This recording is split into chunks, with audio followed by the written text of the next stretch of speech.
طفل صغير، لكن المعركة التي خاضها كانت أكبر من عمره بكثير. اسمه جاسم الطرابلسي من حي سلطان. جاسم خاض لفترة طويلة معركة قاسية مع المرض، وتحمل من الألم والمعاناة ما يصعب على أي إنسان تحمله. لكن المرض لم يستطع أن يهزمه بسهولة، فحتى في أصعب أيامه كان جاسم يحاول أن يعيش حياته بشكل طبيعي ويواصل دراسته. والأجمل من ذلك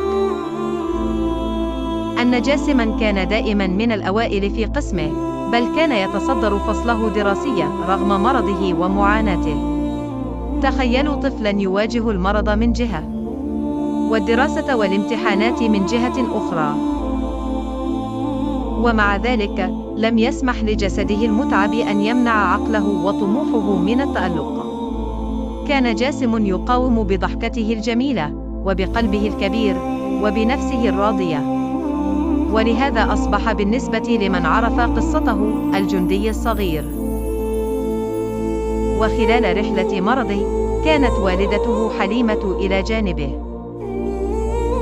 وبحسب منشورات التعزية التي تداولها أبناء المنطقة، فقد بقيت الأم متمسكة بابنها ترافقه وتسانده خلال فترة مرضه في رحلة كانت مليئة بالألم والصبر. كما وجه أبناء حي سلطان تعازيهم إلى عائلة جاسم، وشكروا كل من وقف إلى جانب الطفل وساعده خلال فترة مرضه. لكن بعد كل هذه المقاومة جاء اليوم الذي لم يتمنه أحد. جاسم رحل. رحل الطفل الذي قاوم المرض ووصل دراسته وتفوق رغم كل شيء. رحل ذلك الجندي الصغير بعد معركة طويلة، تاركا وراءه أمنا مكلومة وعائلة حزينة وقلوبا كثيرة تألمت لرحيله. أما والدته حليمة، فاليوم عليها أن تواجه أصعب لحظة يمكن أن تواجهها أن تودع ابنها الذي رافقته في رحلة المرض يوما بعد يوم. رحم الله جاسم الطرابلسي وأسكنه فسيح جناته، وألهم والدته حليمة وعائلته الصبر والقوة. إنا لله وإنا إليه راجعون.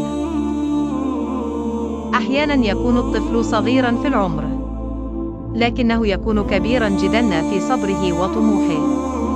رحم الله جاسما، الجندي الصغير الذي قاوم المرض وتفوق رغم الألم، وترك وراءه قصة لن تنسى.